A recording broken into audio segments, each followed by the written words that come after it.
mushimire Unity Club mwese abayigize n'abayishyigikiye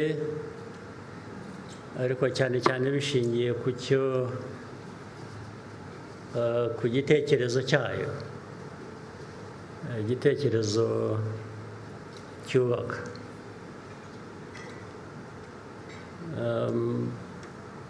Urebye rero ko muri hano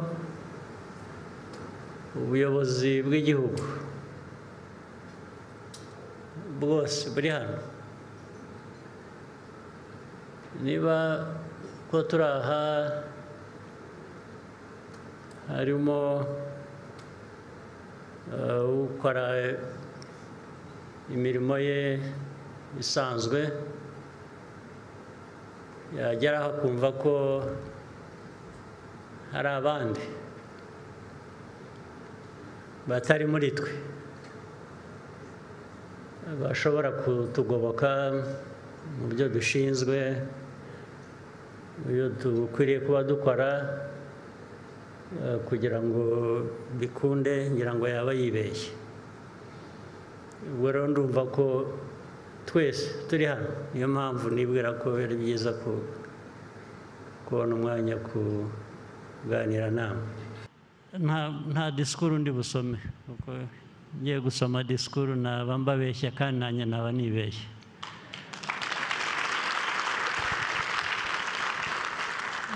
Reka tukigire ikiganiro nk'uko na mbere hose bambwiye ko mwagize ibiganiro bitandukanye guhera ejo.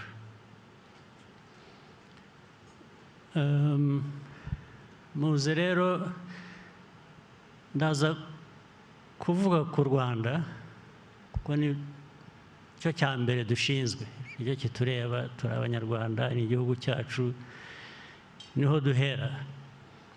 Hanyuma ndaza kugera no nta gihugu kibaho nk'ikirwa cyonyine, igihugu kibaho kikabana n'ibindi, nabyo ndaza kubigeraho mpereye ku ntara yacu ya Afurika, ariko ndahera ku Rwanda. nka bya bindi jya kurisha nyine ihera ku rugo, ndahera ku rugo. Ngira ngo muzi hari ikintu bavuga, ndakuvuga mu rurimi rw'amahanga, mubwira baravuga ngo it's not the dog in the fight, it's the fight in the dog. Turi abantu tuvuga ko hari ibyo duhagarariye igihugu cyacu. Ubwo ushatse ntabwo ari ukubatuka kuko nanjye ndimo, ubwo ushatse wavuga ngo we are the dog. Ariko what is the fight in the dog? Iki turimo ni iki gituma duhangana n'ibibazo bya buri munsi kugira ngo igihugu cyacu gitere imbere? Kuko ntabwo twaberaho ubusa, turi abayobozi. Nabivuze ko hano hari abayobozi, twese turi hano b'iki gihugu, turi abayobozi ngo tugire dute cyangwa tugira dute. Ariko nagira ngo nibutse ko ibi byose mvuga ndabihera ku byangombwa bya ndi Umunyarwanda, igitekerezo ngenga cyo kubaho kwacu.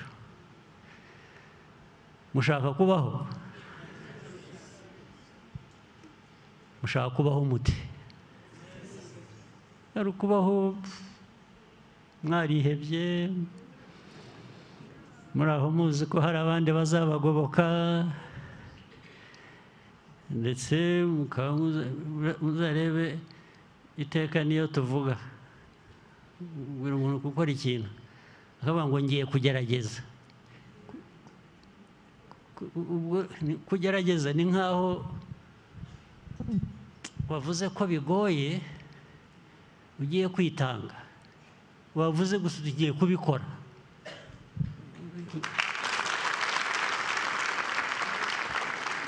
Ibyo kugerageza wenda bikaba byaza nyuma, ibintu byagoranye, ariko ntabwo wahera ugerageza, ntabwo watangira ugerageza, utangira ukora, noneho ibintu byakomera ukagerageza gushakisha uburyo ubwo ari bwo bwose bundi.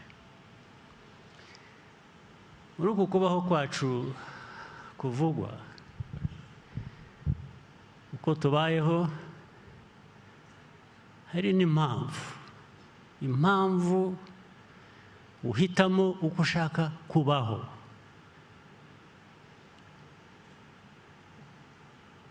Ntabwo impamvu yawe yaba gukesha kubaho kwawe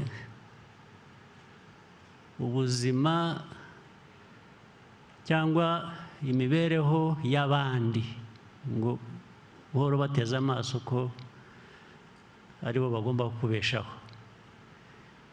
Ariko bibaye n'ibyo, kuki utakwibaza se, kuki wowe wabatega amaso ngo ubeho, ubwo kuki batagutega amaso ariko ngo babeho? Cyangwa kuki buri wese atereba undi ngo amusangemo igishobora kumubeshaho, ariko nawe abikorera uwo nguwo cyangwa abandi? U Rwanda rwacu aho ruvuye, aho rugeze rwose, navuga ko bishingiye kuri mwebwe muri hano, ndetse n'Abanyarwanda muyobora nabo babigiramo uruhare, ibyo nta gushidikanya. Ariko iteka kugira ngo ibintu bigende neza kurusha, wajya wibaza utari ku jyewe giti cyanjye, uruhare rwanjye ruruhe, umusanzu wanjye ni uwuhe? Ntibibe ko ugendera gusa mu bandi ngo tubigezeho. Twabigezeho koko, twabigezeho ni twese, ariko ukareba ko utagendera ku bandi gusa, ahubwo nawe koko ubarimo, ufite uruhare, utanga umusanzu wawe. Ibyo ni ngombwa, nta kuntu wabica iruhande. Ariko mpereye aho ku Rwanda rwacu, ku buzima bwacu, ku mateka yacu,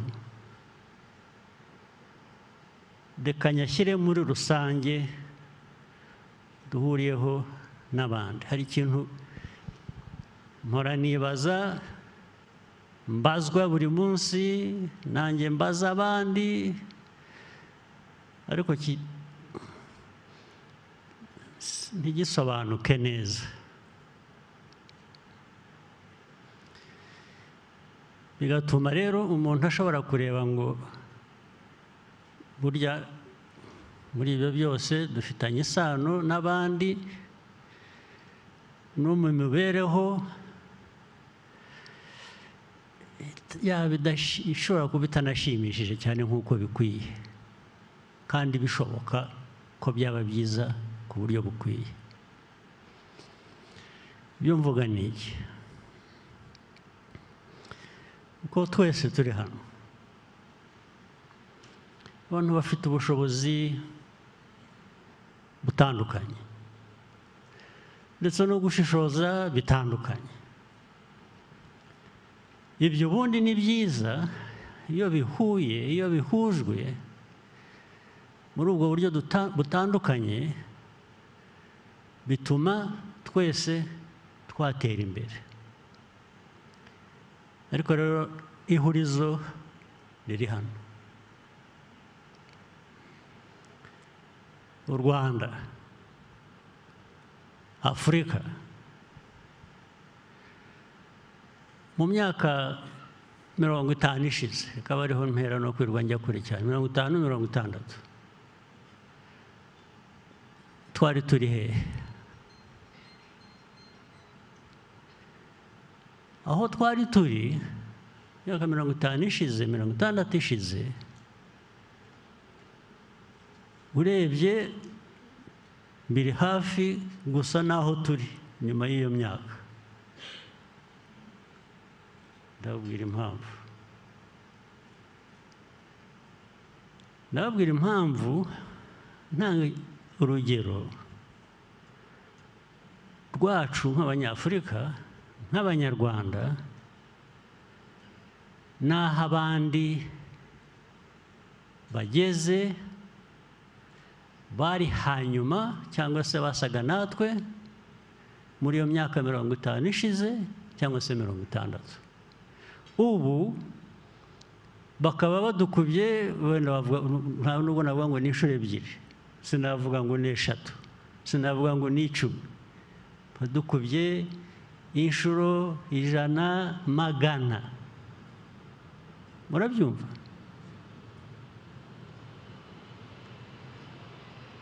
Ikibazo rero, ikibazo cyacu kibikiye. Ikibazo cyacu kibikiye cyatuma abo twari kumwe, abo twari ku rugero rumwe, myaka 50 ishize, 60, batera imbere inshuro 100 zirenze twe turaho. Kandi ndetse wareba hirya no hino ugasanga ntabwo turaho gusa, ahubwo abantu baranezerewe rwose, baratekanye, ndetse wanavuga ibintu bimureba by'inenge mukaba mwabipfa, mukaba mwarwana. Kuvuga ngo niho bamwe batangira ngo racist, ngo abane racist. Racist akubwira ati ariko wowe wasigaye, wowe wadindijwe n'iki ko twari kumwe, ko genda aha wowe wumva ufite aho impamvu yatuma urakara ngo bakuvuze. Ikibazo muri twe tugomba kugishakira umuti byanze bikunze, cyangwa se bikajya ku mugaragaro, bikemezwa ko hari umuvumo turimo, ndetse uko tubaye ariko dushaka kuba, ntitujyaho ngo duhimbe, ngo tubeshye. Kuko abantu bose bajyaho bakavuga ko bashaka gutera imbere, bashaka kuba neza, bashaka kugira. Niba ari byo, bikorere, kandi birashoboka, twabigeraho. Ariko umuntu navuga cyangwa nabaza impamvu nyuma y'imyaka 50, 60 twaba turaho dusabiriza baduhagaze hejuru,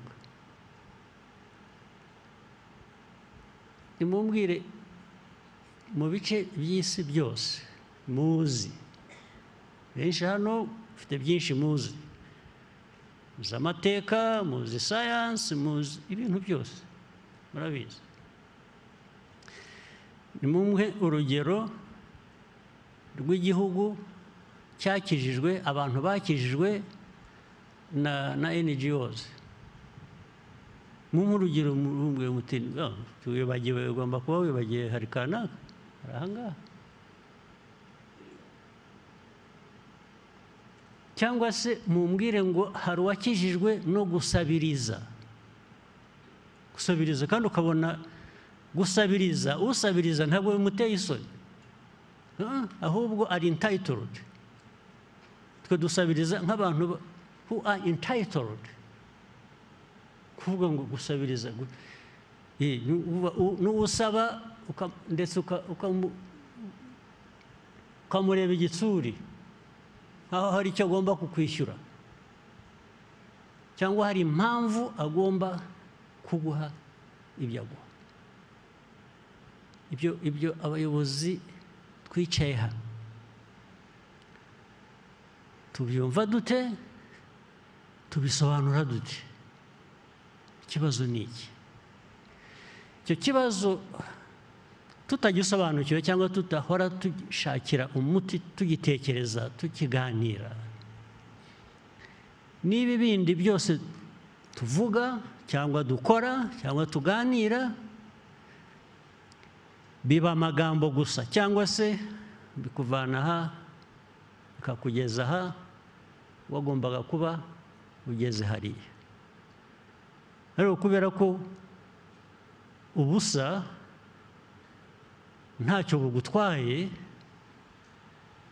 uzahora aho ngaho byanze bikunze.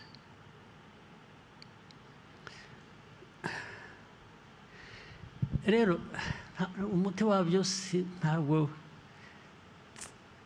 muraza kumfasha namwe,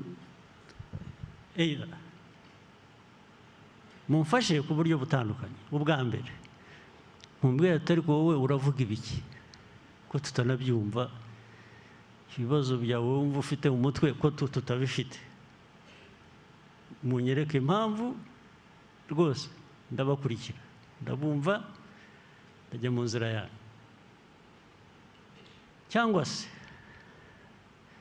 mubiye mutari ko impamvu ni iyi ngiyi, ariko nabwo ndaza kongera nkubaza ikindi kibazo. Impamvu niba muyizi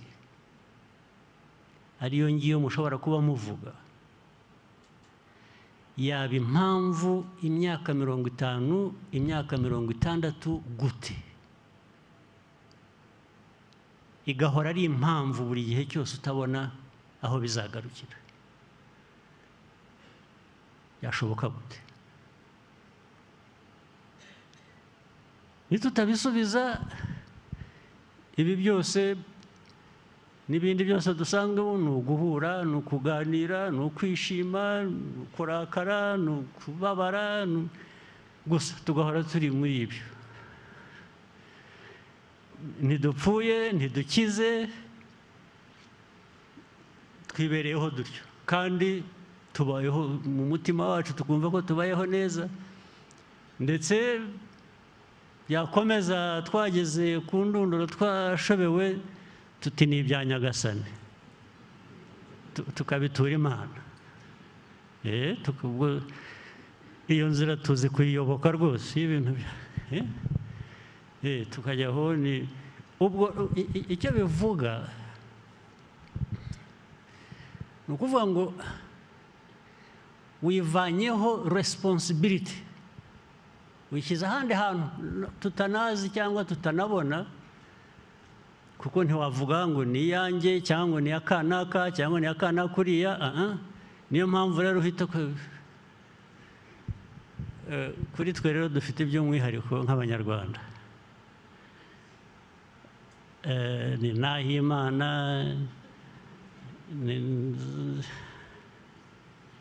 bande ni Imana parapara gusa nzabona Imana, nzahima, mbituye Imana, bigakomeza mu mazina y'Ikinyarwanda. Kuri buri 17 ni aha Nyagasani, ni aha Prime Minister inshuti wanjye ari hano, ni Ngirente.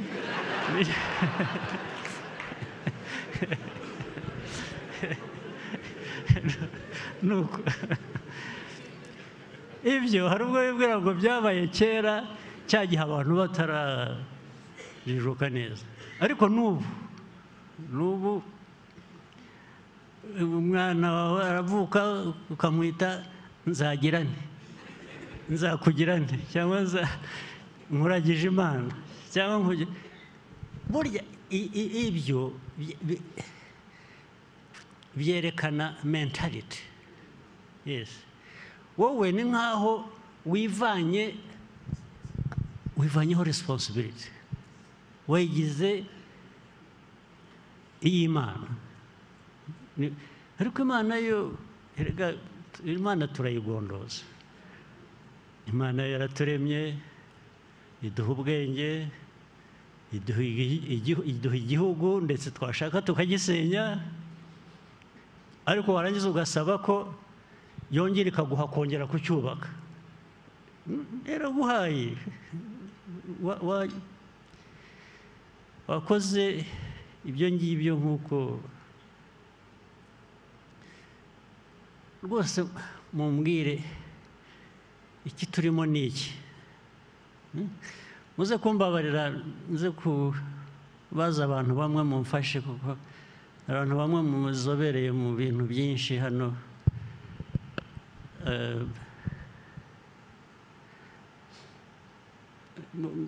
kugira ngo tugire ikiganiro cyihuta tuze kubigira bigufi ariko reka mpere kuri Olivier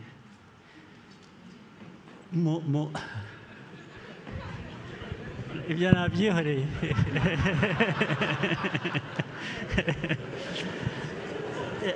yashatse aho abihungira ariko ndamwihoreye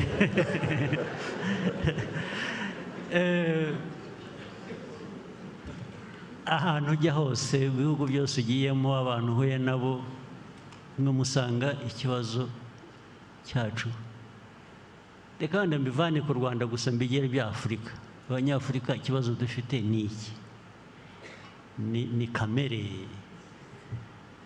niko twaremwe ni iki ikibazo impamvu abantu twari kumwe mu myaka 50 ishize ku rwego rumwe 60 bo bagiye twe tugasigara muri niki magambo make mbwira gusa niba utanumva bigutwariye umwanya kubitekereza nta kibazo nta mwenda uzaba ubimbwira uzanyohereze message ubwire turasaze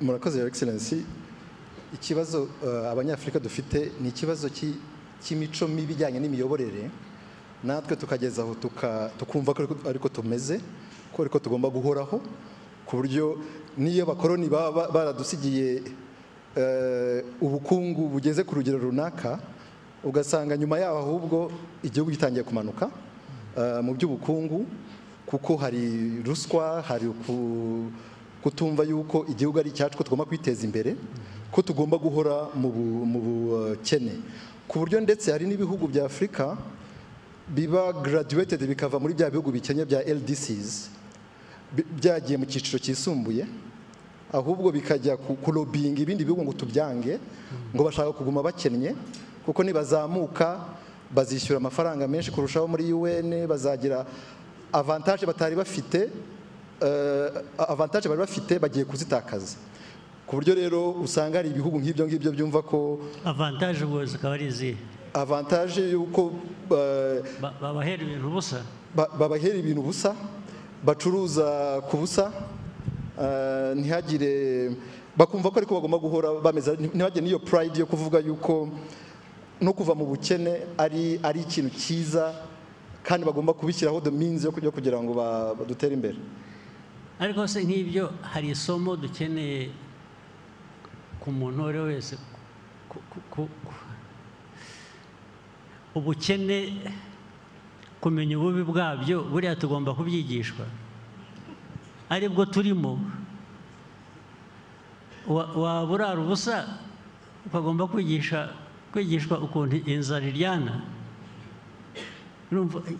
hari ikibazo ariko ubu kuri twe giteye ubwoba okay asante sana Charles muri Gande nguheruka kera reka nawe wakoze muri Foreign Affairs wahuye n'abantu wabaye muri Amerika wabaye banye n'Afurika benshi n'Abanyaziya bose akamenyetso niyo kaba ari kamwe gusa dufite iki kibazo tugishakira umuti naho ubundi karabaye ikibazo njye mbona twigeze no kukiganiraho mu kiganiro twagize ikibazo ni ubuyobozi bubi tugira abayobozi bikunda badakunda abo bayobora nicyo Olivier yavuze mu by'ukuri buri impamvu banga ko bagraduatinga ni ukugira ngo bakomeze babone ayo mafaranga basabiriza atagera kuri ba bandi babakene bayasabirize bayitwarire kuko ntibakunda abo bayobora mbona ari cyo kibazo gikomeye abantu ntabwo bakunda abo bayobora bajya mu buyobozi bashaka kwikiza ubundi umuyobozi nyawe arya nyuma leaders eat last ariko dufite abayobozi who eat fast kandi ntibasigaze nicyo kibazo dufite muri Afurika kinini barya fast and alone bonyine bagira uwo basigira numva icyo ari cyo kibazo gikomeye kuruta ibindi icyo ni ikibazo kirahari kirumvikana ariko ikitumvikana still nubwo nemeranya nayo rwose kubyuvuze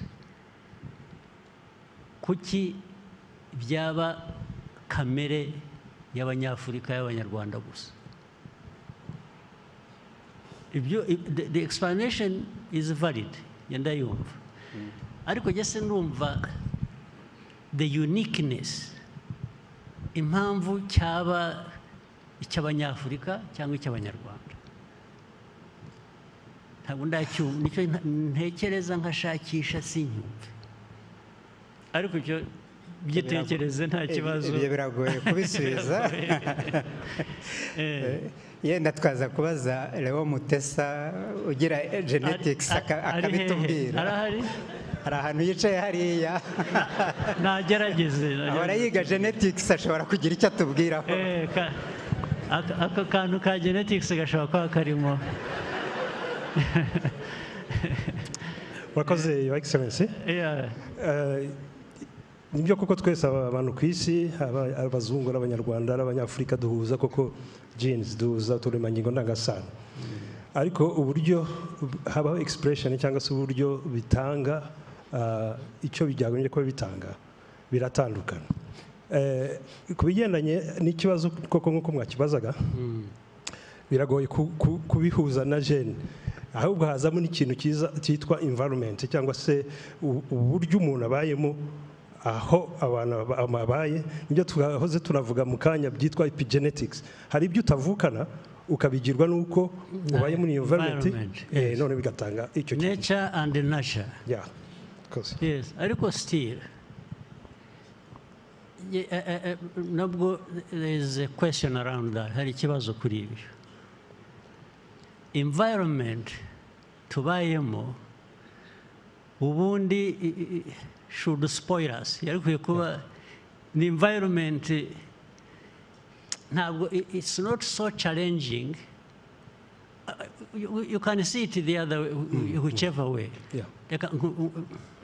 mvuge nk'u Rwanda amateka tunyuzemo hardships tubonye ibi byose byatubayeho ubundi those hardships should have taught us a lesson kuba ngo duhaguruke you have to survive hari instinct ya survival yes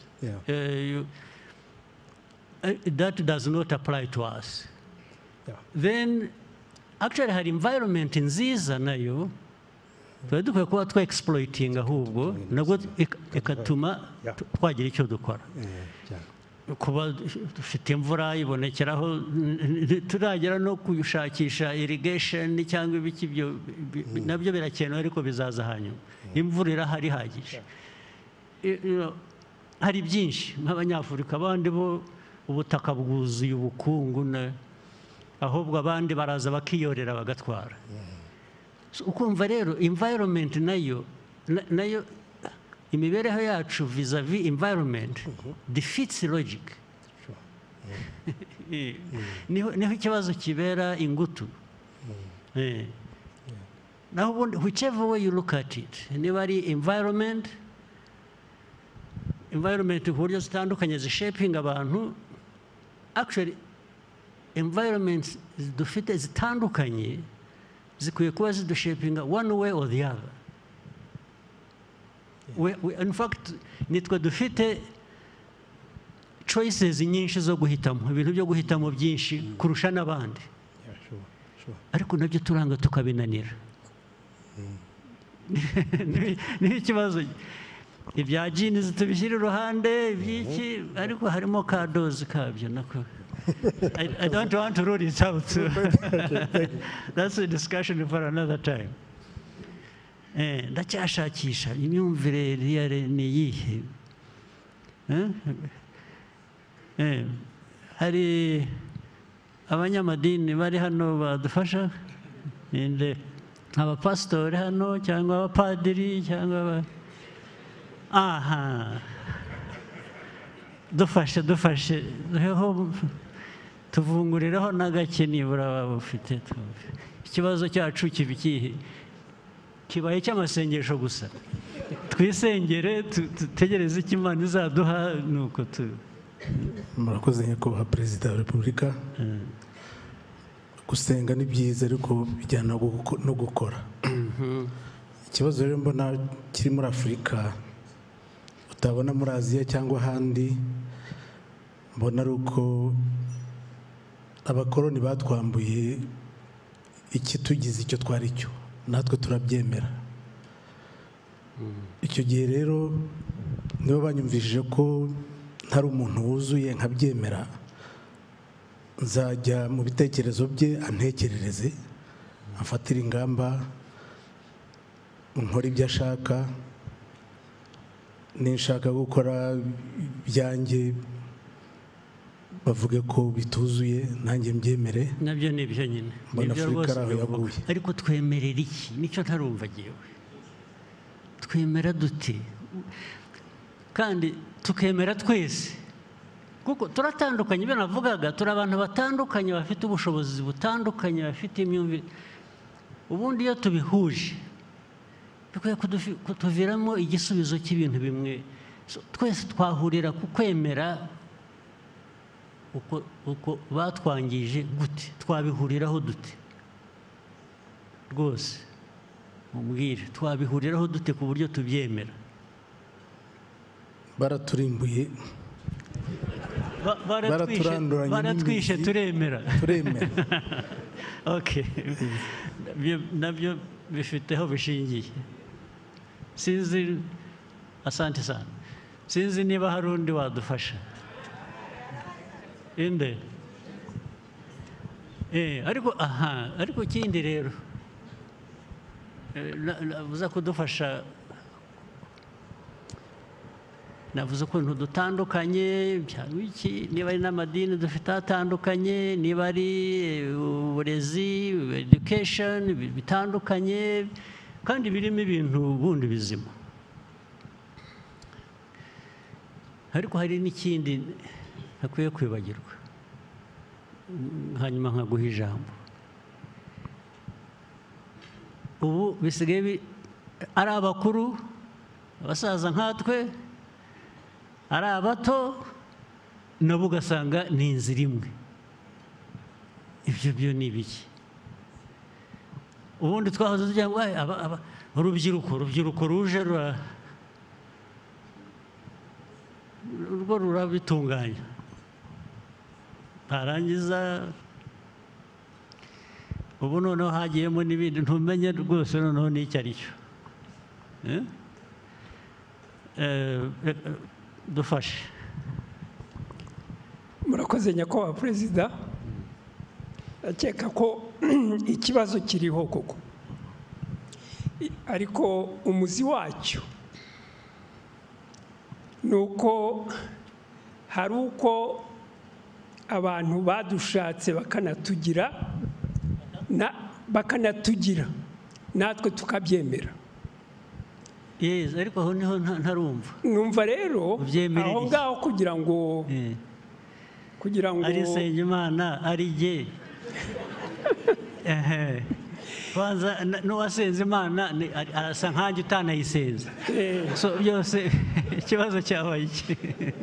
Ikibazo ni uko tutemeye ibya mbere y'uko batugira, kuko ntabwo twahoze tumeze dutyo. Twese twanyoye,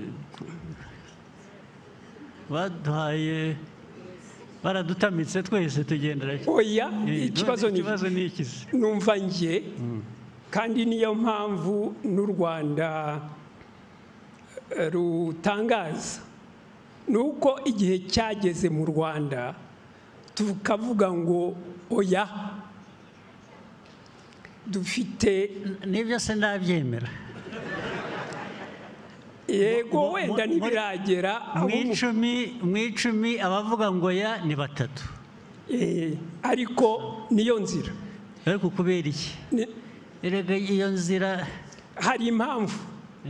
Impamvu za mbere ni uko twibwira yuko bariya hari ibyo bafite baturusha kandi tudashobora kugeraho. Urabigira ikintu kiri aho kiri complicated ngo batugira cyangwa twibwira. No, ni mwebwe nyine. Sobanura, wowe urinda kubyemerera iki? Aho rero numva nge dufite imbaraga ubundi, buri muntu, ariko noneho igihugu n'abaturage b'igihugu bishyizemo imbaraga bafite n'ubundi, bakavuga ngo ibyo ndabyanze. Bishyizemo imbaraga, iyo ni theory. Ndavuga bate. So let's talk about how. And ni ukuhaguruka ukarwanya bya bindi, ni uguhaguruka ukabirwanya. Noneho ukiyemeza yuko n'ubundi ntawe wakugira, ugomba kwigira. Ugomba kwigira kuko bigomba gutwara imyaka ingahe kugira ngo tubyumve? Ubundi bigomba kwihuta. Iyo wabyumvise birihuta. Okay. Dr. Biruta, wadufasha? Give us your take on that. Murakoze, Your Excellency. Ntabwo nzi neza niba ngiye kubafasha, kuko kuva mwatangira iki kiganiro nakomeje kuzenguruka ndeba Afurika, ahubwo nkabona ko nyuma y'imyaka 60, 70, n'uyu munsi turacyavuga ngo abakoloni batugize ibi n'ibi.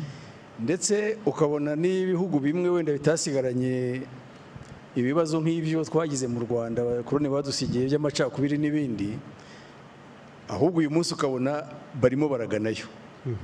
Barimo barajyayo rwose. Ingero ni nyinshi, ntabwo zavuba aha ngaha, nta nubwo ntabwo nakwirirwa mvuga ibihugu aha ngaha, wenda twagarukira ku Rwanda. Ariko urabona ibihugu 1, 2, 3 bigenda bigana muri za nzira zo gusenya n'ibyo bari bamaze kugeraho, n'ibyo bagombye kuba barubakiye mu myaka 60, 70. Ibiriya bya environment Dr. Mutesa yavugaga nabyo ntabwo bifata, kubera ko ibindi bihugu byanyuze mu nzira cyangwa se byari bikennye nk'ibyacu nk'uko mwabivugaga, nabyo byari bifite environment yabyo igomba kuba itari inoroshye, ariko byabivuyemo bigera aho byigeze. Ikibazo gikomeye rero mbona ni imyumvire dufite, tugomba guhindura, tukumva ko niba tuvuga igihugu ni icyacu, nta n'undi ufite responsibility yo kuzakemura ibibazo byacyo, ni twebwe. Ikindi cya kabiri, abandi inzira banyuzemo turanayizi, ubu ngubu hari byinshi tutagomba guhimba, ariko icyo kintu cyo kwiyumvisha ko ibibazo dufite nitwe tugomba kubikemura, ibihugu tuvuga ni ibyacu, u Rwanda ni urwacu, kandi tukifitemo ubushobozi bwo kuba twaruvanaho turi uyu munsi tukarugeza ahandi aho twifuza. Ngira ngo inzira yo twarayitangiye, wenda ntitwihuta nk'uko bikwiye, ariko ngira ngo tugomba kwiyemeza, ahari wenda nihagira ibihugu kimwe bibiri bitangira kugana iyo nzira wenda bizakurura n'ibindi bizi, ariko ikibazo si uko twaremwe, ikibazo si environment tubamo, ahubwo wenda yaba ituma iroroshye ku buryo itatwihutisha gukemura ibibazo. Ikibazo ni twebwe, ni imyumvire, ntabwo tuzakomeza. Muri make ni amayobera turacyashakisha, ntabwo turabyumva. Asante, ariko reka kuvuga ubuyobozi nibyo, abayobozi nyine inshingano bafite ni uguhora bashakisha uko ayo mayobera yagenda asobanuka akagira ikivamo. Ariko dufite ikintu ndaza kubabwiramo sitori zimwe na zimwe, nubwo turi benshi cyane ariko ngira ngo biraguma hano, wenda ntibizajya bijya hanze.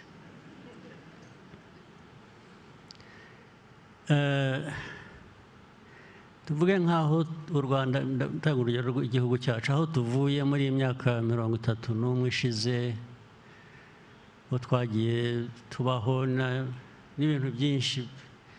Ubundi intambara zagiye ziba, uko igihugu cyagiye cyubakwa, noneho ugasanga no muri twe twari tuyoboye iyi struggle n'abayirimo bose n'iki, ngira ngo hari aho abantu bagera bakumva batikorera, bafite abandi bakorera. Ndaza kubaha urugero bifatanye, buriya kwiyima kuba wowe no kwigenera ibyo ukwiye kubukora ntabwo ari iby'abakoroni gusa, ahubwo abakoroni bakoresha bamwe muri twe nabo kuba ari bo bayoborera abandi, ibyo kudutegekesha abandi cyangwa ibyanyu kudutegeka zero.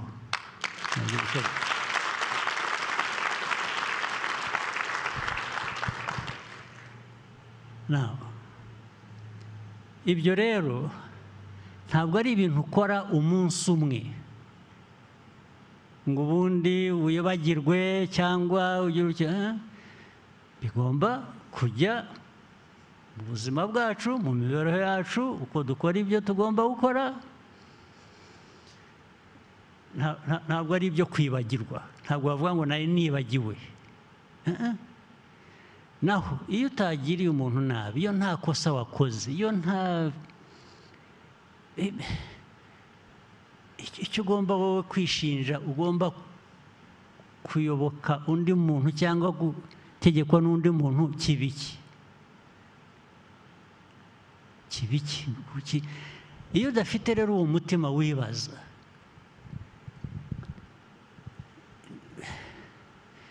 your subconscious mind, your mind, iyo udafite kwibaza impamvu ngiye gukora iki, impamvu, inshingano ufite ni iyi ngiyi, iyo utabyibaza rero, abanyafurika cyangwa abanyarwanda banza dufite icyo kibazo, turagifite pe, ku buryo ndetse icyo dushinzwe tukwiye kuba dukora twebwe bigeraho bigasa nk'aho hari undi utegereje wabikora atari wowe. Ariko wategereza, wagira ute, bigufiteho ingaruka byanze bikunze. Niho nahereye mvuga, wenda ingaruka zimwe kuri twe ntabwo zitubangamiye nk'uko abandi zibabangamiye, ariko mpora nibaza ubwo busumbane bw'abantu twebwe nk'u Rwanda, noneho no hagati yacu rero. Ariko uzi ko aya mateka y'u Rwanda tunyuzemo yacu nabwo ntabwo twigeze twibaza, ariko turakorera nde? Urasenya urica hanyuma uzabibazwa ninde, ingaruka ibiyande, ariko tukajya gusa ugasa n'uhumirije ugashyira igitambaro ku maso tukagenda. Ni nka nabo hari imvugo kera nk'imyaka 40 ngira ngo ishize, hari documentary narebaga ngo nasomye handitse bavuga ngo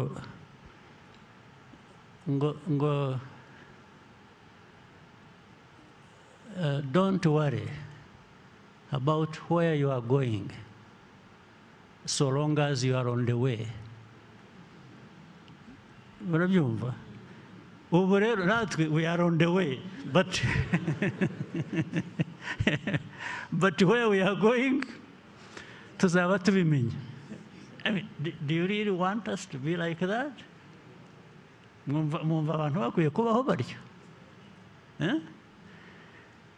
Ubu twarihebye kugera aho ushobora kuvuga ngo reka tubeho uko tubayeho, sakindi zawe ibyara ikindi koko.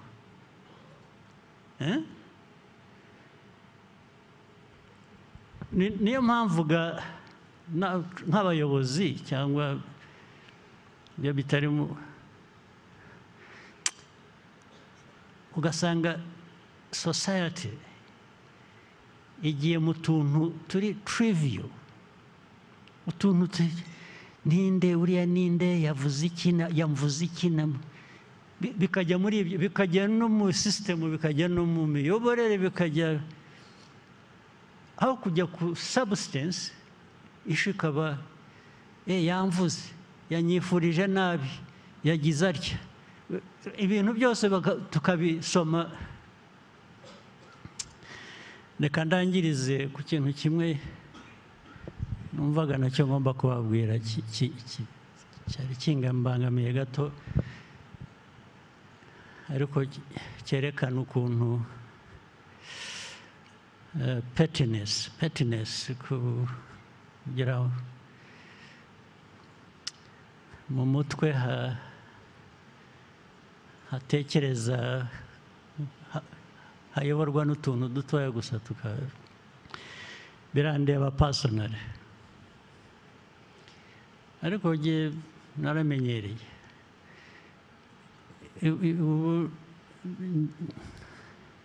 Ndi immune ku mijugujugu. Immune mu Kinyarwanda biruta n'iki?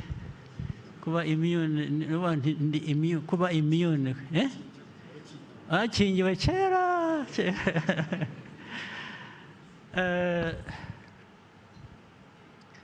Ejo bundi nabonye ibintu bya za social media n'iki,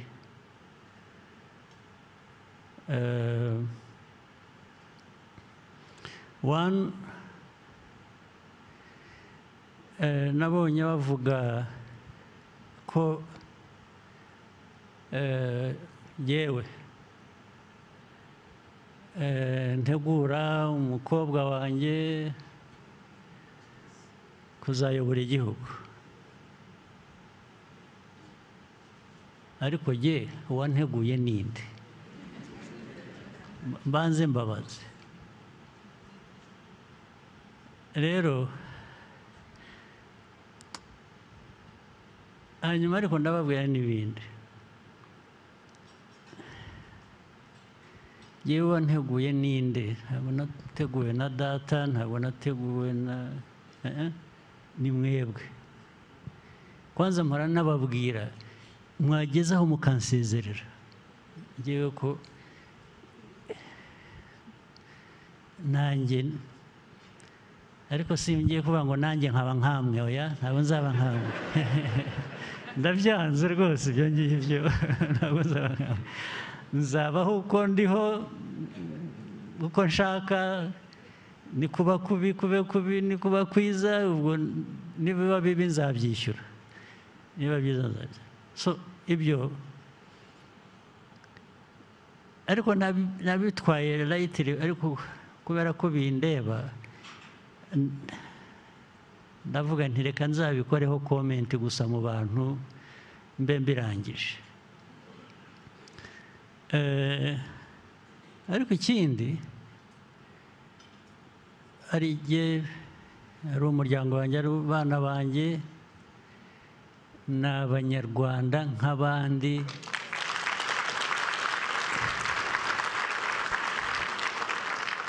bazabeho uko abanyarwanda babayeho, babeho uko babayeho mu buryo bwa buri munsi.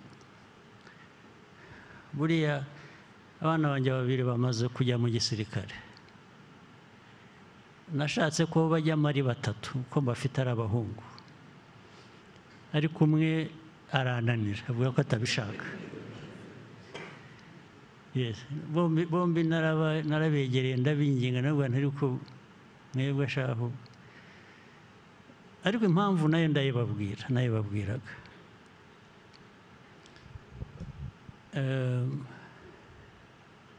Mbaganirira amateka y'ibintu twanyuzemo n'abandi bose bakiri batoya n'iki gihugu cyacu. Ntabwo ariko mwebwe uruhare rwanyu ruzaba uruhe, maze nkahora nibuka hari amateka nibuka y'umubyeyi umwe wazanyakivara ahantu muri Ankore abanyarwanda babaga. Umusaza yohereje abana be 4 baza ku rugamba, bose bagwa ku rugamba. Hanyuma baje kumubikira abana be, ahamagara uwa 5 wari usigaye. Yari yashoye inka, yagiye agarutse aramuhamagara ati sha, ati bakuru bawe bakubwiye ko baguye ku rugamba. Umwana yari atarabimenya. Undi aramubwira ati rero kuva iyi saha fata inzira ugenda usanga abandi aho bakuru bawe baguye. Iyo story ndayibuka iteka iza mu mutwe. Ubwo rero nabwiraga aba bana banjye, ndababwira ariko mwebwe aya mateka yose mpora mbabwira n'iki, bamwe narababwiraga bakiri batoya, umwe aza kumbwira ngo daddy, ngo ariko ngo those are horror stories. Niho kuvuga ngo ibyo bintu biteye ubwoba. So ariko uko bagenda bakura nkakomeza mbaha dozi. Okay, so bamaze gukura abahungu ndababwira 2 rwose bo barabikunda, barabishaka ko bazajyayo. Undi niwe wavuze yabigiyemo ntabwo atari ko ntabwo bijyanye numva nshaka kumera. Ndavuga nti nawe kora ibyo ushaka, niba udashaka kubijyamo kora ibyo ushaka. Ntabwo ese urashaka gukora iki? Ati yewe, ati ndashaka gukora amafaranga. Ati nindagiza kwiga nzajya muri business. Arangije aranyurira. Ngo mwebwe ngo n'abasore bandi barumuna be, ati kubera ko icyo gihe muzaba muri mu bindi, ati nzabatunga. Ati ndashaka kuzabatunga, ati reka njye muri ibyo, mwe mujye mu byo mushaka namwe. Ati tuzabura. So 2 bajya mu gisirikare, ndetse nabanje kubabuza ndababwira ngo babanze bige. Bari barangije degree ya mbere, babwira ngo bakore masters, hanyuma muzabone. Baravuga ngo ya mureka babanze bajye bakiri bato. Twabwiwe ko mu gisirikare habamo no kwiga, bati dushobora gukorera izo masters mu gisirikare. Ndabemerera, kandi numvise wakurikira inzira nanyuzemo n'ubwo irimo ibibazo byinshi ntacyo byaba bitwaye. So ariko rero icyo mvuga ni ukuvuga ngo nababwiraga ariko abana b'abandi twose twakuranye twarwanye ku rugamba n'iki namwe so kuvuga ngo umwana w'umunyarwanda uwo ari we wese harimo n'abanjye akwiye kuba icyo ashaka kuba agakora icyo ashaka kuba. Icyo mvuga rero ni uko uwo mukobwa ngo uzagira perezida ntabwo nagira umuntu perezida ntibibaho ntabwo byakunda wenda nawe ntanabishaka ibyo ubwo ni politiki iri aho ikwiye kujya muri puberi gusa nta handi yajya. So nagira ngo ngende soza mbabwira ko dukwiye kuba dufite politiki ifite purpose, ifite vision, ifite commitment, ariko n'abantu batubonamo natwe tubonanamo nka kureba nkabonamo ukandeba ukayimbonamo bikareka byo kuba kubeshyana naho bigera. Intambara zindi za buri munsi ndizera ko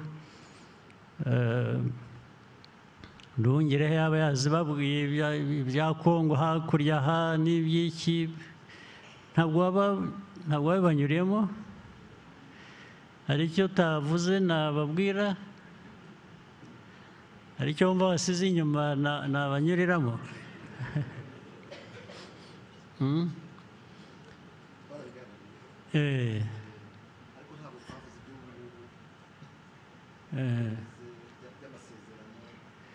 Nta by'amasezerano politike yabyo muri rusange niyo abantu bakwiye kumenya n'iby'amasezerano ni ibintu biri aho birimo uburiganya bwinshi n'iki ariko nizere ko wababwiye ko muri ibi byose dukora tuvuga tubana n'abandi turwana n'abandi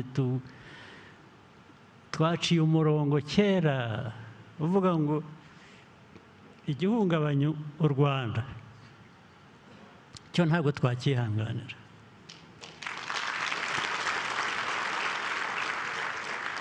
U Rwanda ubuzima bwacu ko dushaka kubaho is something we shall live for or die for.